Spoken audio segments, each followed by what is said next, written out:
Well, boils and ghouls, it's your old pal, John Kassir, the voice of the Crypt Keeper. And I want to welcome my good fiends of the Horror Heals podcast. Is horror good for mental wellness? But of course it is. I delight in the delicious deaths of pitiful people on the silver screen. So get ready for a hell of a good time with my new fiends, Corey and Kendall, on the Horror Heals podcast.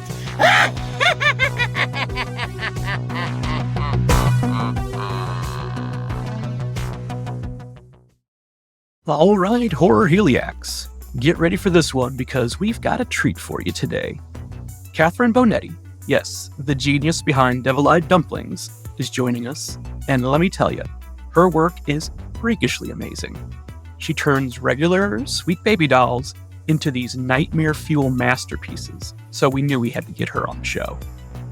If you're listening at home or anywhere safe, pull up her Instagram page at devil_eyed_dumplings and take a peek as we talk. But if you're driving, wait, or you might just get a jump scare of your own. All right, let's dive into the weird, wonderful world of Catherine Bonetti. Woo! We are so excited, Catherine, for you to join us on the Horror Heals podcast today. Oh, I'm very excited.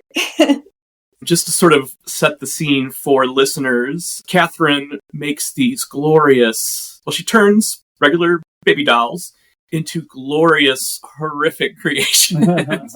And her company is called Devil Eyed Dumplings. And I stumbled upon Catherine at Monster Mania a few years ago in Cherry Hill, New Jersey. And I had stopped by the booth a couple of times and just marveled at your art. And then last year, I finally saw, I locked eyes with one of your creations and said, oh, she's got to come home with us. So where did this inspiration come from? Well, my family has always been into horror. My great-grandparents were master tailors, and they kind of passed that down to their children. My Uncle Jimmy, well, his actual name is Vincent D., but we called him Uncle Jimmy. He worked for MGM Studios and was a costume designer. He actually designed the costumes for the Munsters, the TV show. Oh, wow. Awesome. Yeah, he worked for Alfred Hitchcock, and he did the birds. And whenever he came back to visit, he would tell us some stuff. And my grandparents always made sure that when those shows came on, we watched them because they were so proud of him. You know, being immigrants and having someone that's actually in the movies, they were so proud of him. And he was a really nice guy. Yeah, so we would watch them. And I think that got us all started into the whole horror thing. So even my brother's into it. He makes a lot of and Did anyone in the family end up getting any of the costumes? Oh, gosh. no. Bummer. No. That would have been cool, though. Okay. But so we always grew up with the horror stuff. And to me and my brother, it was normal. But you go to school and you draw that stuff, and it's, they think you're the next Dexter, basically, Yeah. How long have you been doing the dolls? About 4 years. I think it was 2019 or 2020 I started. We were going to a Halloween contest, and I wanted to bring a doll that matched my costume. And I didn't know at the time I could actually make them myself. So I looked online and tried to find one that was matching what I was going to wear. And we couldn't find one. So I figured at that time, my boyfriend was like, well, why don't you just make your own? And I was like, all right, I'll try it. I actually really enjoyed it. It took me 3 weeks to make it because I didn't know what I was doing. But I made it and I really enjoyed it. And it just felt good to do it. So from there, I just started making more and listing them online, and they were selling. And before I knew it, it became this little doll dynasty thing. Love it. Love it. How do you sell them? Do you sell them through your website or through a different website? Well, mostly at Monster Mania. I've been doing the Monster Manias now. And I sell them on Facebook and on Instagram. Gotcha. It's my part-time thing because I have a full-time job. Well, you're very prolific. I mean, how long does it typically take you now? I could probably do maybe like 2 in a week, I guess. Yeah, on the weekends, I kind of like to sit down, and it helps me. As you know, I have a lot of like social anxiety and stuff. When I sit there and I paint them, it just feels good, and then when I sell them, like someone messages me, they're like, "Oh, I like your art. I want," and it makes me feel good. It's not the part of selling it. I don't care about that. It's the part that someone likes my art, and it makes me feel good. It's kind of like a little boost to me. Gets me like out of my shell a little bit. Well, I was initially surprised, when I reached out to you and you mentioned the social anxiety, because when I approached your booth at Monster Mania, you and your boyfriend were just so engaging, and it was just like it was a very memorable conversation. At the time, we weren't doing this podcast, but we have our other podcast, Family Twist, and I gave you both cards, and you were very, very kind, and it was great. But now after like, oh, weird that she said that she's got social anxiety, I'm like, wait a minute.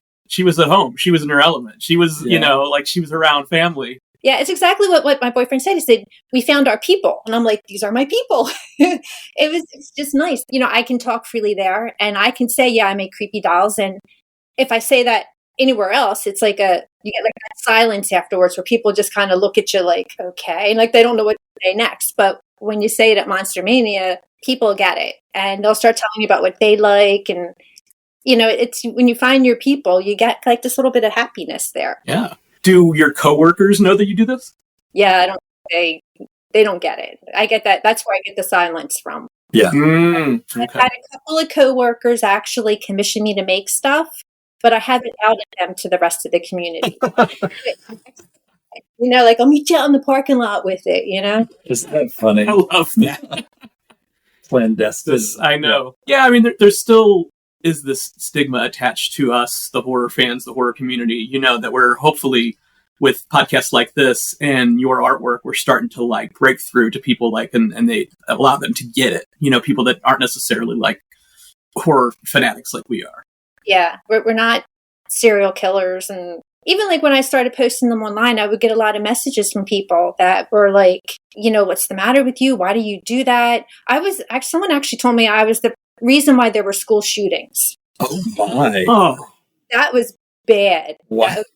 I was like, I don't know why you would say that. It's when you watch horror movies, like to me, I don't think it really.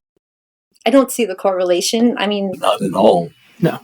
I mean, we get done watching a Halloween movie, you don't immediately want to go grab the butcher knife and stalk the neighborhood.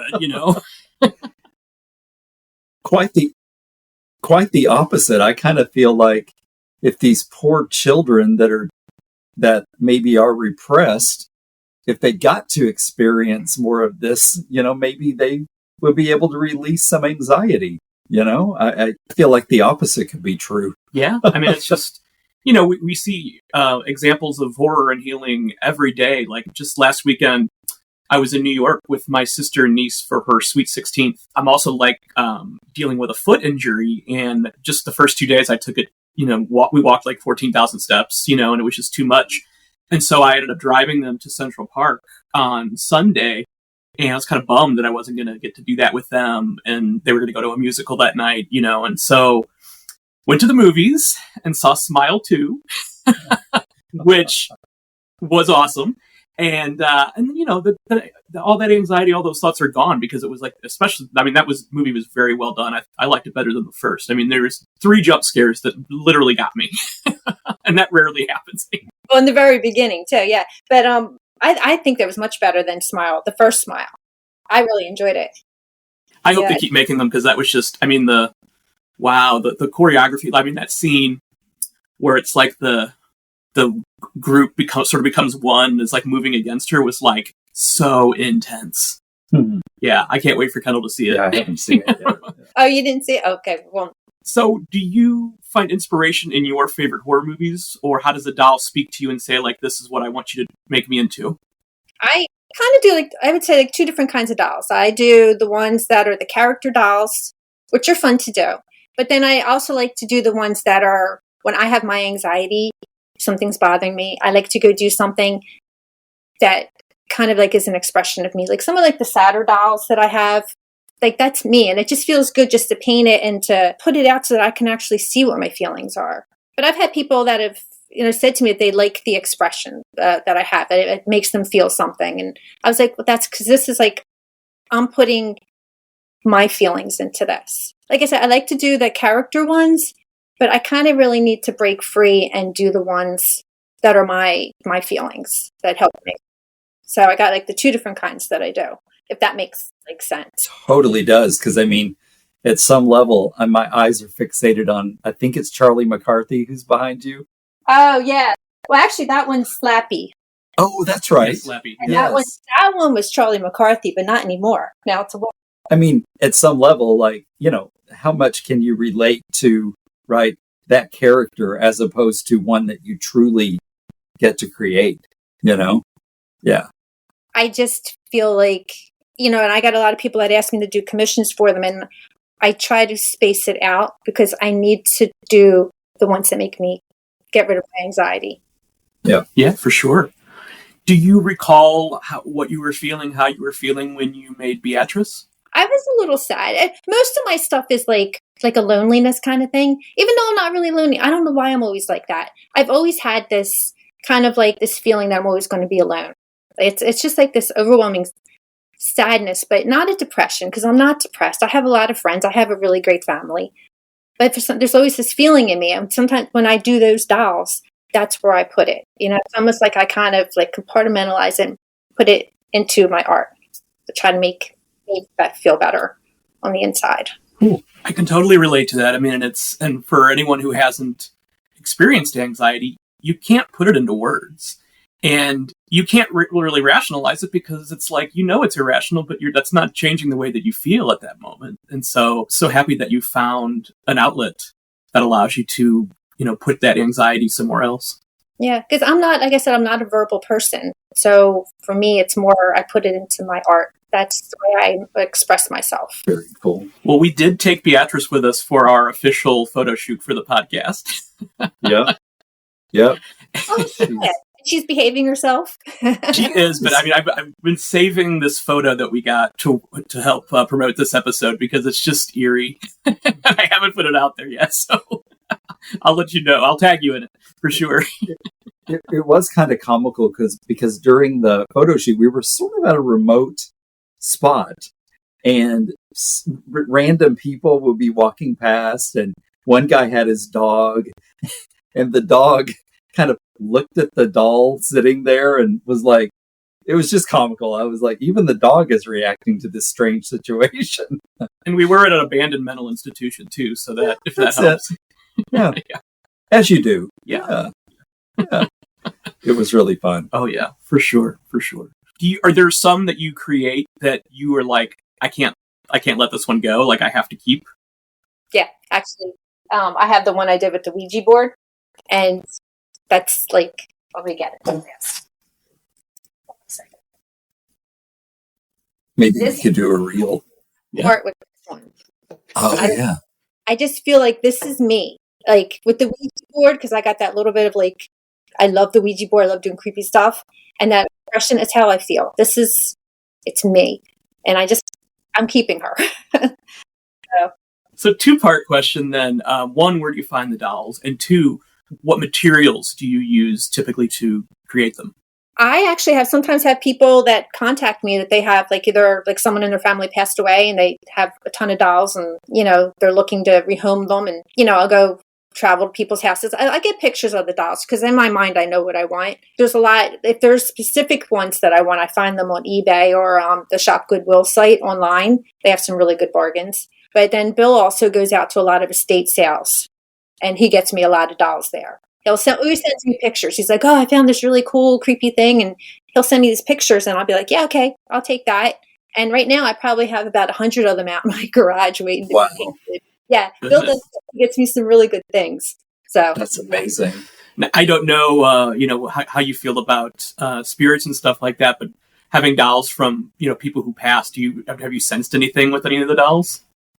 I have one in my garage that actually moved one time and it's still sitting out in the garage. Haven't taken it.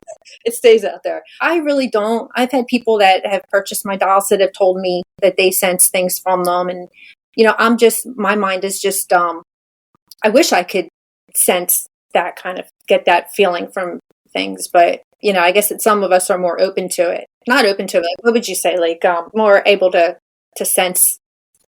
Absolutely. Yeah, definitely. I don't have that gift. I don't either. Yeah. I can look at a doll and I can, in my mind, it tells me what it wants to be and that's what it becomes. But I don't that's pretty much what I get from it. And so as far as like the hair and the paint, like what do you use? Oh, acrylic paint. The hair you can buy like the wig hair, the real big long things of it. And, I can sometimes make the wigs, or sometimes I even get old wigs and like old vintage wigs, and I take them apart. Because you can take them apart to the wefts. It's like a long string. And then I just restring them onto. Because, they're the size for like a regular adult.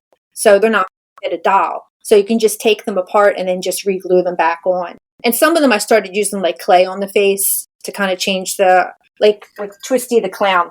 I put like a clay on the top. Oh, yeah. Like that skin look. And that was a Cabbage Patch, right? Cabbage Patch, yeah, no doll is safe. That's right. That's right. For sure. So I believe you said that you and Bill were going to go see some haunted dolls, some real haunted dolls, right? Oh, we were going to go down to Florida to go see Robert the Doll, but that hasn't happened yet. Oh, okay. All right. Well, you'll have to get back with us and let us know how it goes meeting Robert. Well, Bill keeps. Do you know about Robert the Doll? Like, you have to ask permission to take his picture and all that. And oh yeah. Well, he's just going to go and tease Robert and walk away. And I was like, we're not getting on the same airplane together. Right. Not happening. I don't know why he wants to tempt fate like that, but right. Come on, Bill. Now, of course, we're always counting down to the next spooky season, but congratulations. I saw the photos of you and Bill at the recent Halloween contest. Can you talk a little bit about those costumes? As I was saying, the first doll that we were going to do, I wanted to do a doll that matched my costume, but then Halloween never happened because of COVID. So we just kind of put that on the back burner. And then this year we decided, let's do it. So we both got costumes. We dressed like ventriloquists, and we each got a doll, and I painted the dolls to match each of our costumes. We won first place for scariest costume. But Bill he had the contact lenses in his eyes too to make them look red. I couldn't do that. But yeah, we won first place. That's so cool. Awesome. Yeah, people love the ventriloquist doll, so it went over pretty well. Yeah. Do you like creepy doll movies, or do you avoid them? Oh, yeah. I think I like movies that are more along the spooky, like supernatural, than slasher films. So anything with spooky dolls, I love that stuff. Do you have a favorite scary doll movie? Oh, always Annabelle. Oh, yeah. Oh, okay. Yeah. But, That's a good one. Yeah. I guess Babadook, too. Was he a doll or was he in a book? He was in a book. He was in a book. Yeah. That's another good movie. Anything that has to do with the supernatural. I'm not much of a blood person. I do put a little bit of blood on the dolls, but if it was up to me, they wouldn't have too much blood. But some of them need it. I mean, you can't do a Michael Myers without some blood. You can't do a Jason without blood. Vampires gotta have blood, Yeah, for sure. Love that. Have you thought about doing any more large scale pieces? We did the last one we did was in August. It was the full size again, and we did them with the ventriloquist. Here I am with the ventriloquist dolls again. We did it with the ventriloquist doll on his lap, and we auctioned that one. We raffled it off. Every time I do Monster Mania, we do a raffle doll, and the money from that I give to there's an organization, JCRC Bookmates, where they have people go in and read to underprivileged children, which I think is it's a very nice program. But so every raffle doll that we do, the money goes towards them. And that was the last one that we did. Very cool. Awesome. Are you going to attend the show in March? Yeah. And actually these dolls that I have behind me are going to be there in March. I try to do like one a week to put aside for the show. It's a lot of work. So yeah, I enjoy it. I mean, like I said, when you find your people, it's nice. It's a nice, safe place, and everyone's just very nice people. Yeah. Have you gotten any interesting feedback from some of the celebrities that attend the con? Well, I got William Shatner signed one of my dolls, and also the girl that plays Little Pale Girl. I can't remember her name. One too, but I haven't. usually I'm too busy working the table. I haven't had a chance to go and meet anybody. But the people that buy my dolls, they'll bring them up, get them signed, and then they come back to me, and I get to take pictures of them. So at least the dolls are seeing the celebrities. That's true. Good point. Good point. Yeah. Very, very cool. The last question that we always ask our guests is, who is your favorite final person in a horror movie? I had to go with Jamie Lee Curtis.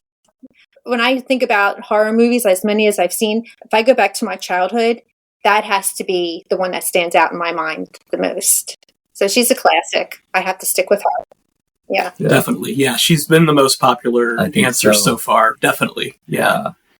I've been listening to the podcast, and most people do say Jamie Lee. I'm like, oh, should I pick someone else? Got to go with your gut, right? Exactly. There are so many good ones, really. But yeah. Well, thank you so much for coming on and doing this. Thank you for Beatrice. We adore her. And, I think we might be in the market for a sibling come March. So I had a Charlie McCarthy and Slappy. I had them as a child. Oh, okay. As ventriloquist dolls. So I think maybe that's why I'm kind of drawn at the moment to that. But there's something creepy about them, because I had the Charlie McCarthy, and who was the one with the red hair? Oh, Howdy Doody. Yes, Howdy Doody. I had the Howdy I did Doody. too. And they were just always creepy just to play with. I mean, they didn't even have to be painted. They were just, My dad would sometimes come in, and he would, of course, he's being silly, and he'd put them in weird places in my room, and you know what I mean? So that when I came in there, when I would wake up, it would be in a weird spot. He was being goofy, and I knew he was, but I always loved that. There's nothing creepier than a doll. Yeah. You're exactly right. Awesome. Well, thank you so much for doing this and coming out of your comfort zone for us. Sure. Well, thank you so much. Yeah. Thank you. Yeah. Have a good afternoon. And that, folks, was the marvelous and macabre Catherine Bonetti of Devil Eyed Dumplings. If you haven't already, hop over to our Instagram page. Just don't do it while you're behind the wheel. We're talking spooky, sassy, and beautifully creepy dolls that you absolutely have to see to believe and may want to purchase. Thanks for joining us on another eerie ride. And remember, when someone asks, is horror good for mental wellness? You confidently reply, of course it is. The Horror Heals podcast is produced and presented by How the Cow Ate the Cabbage, LLC.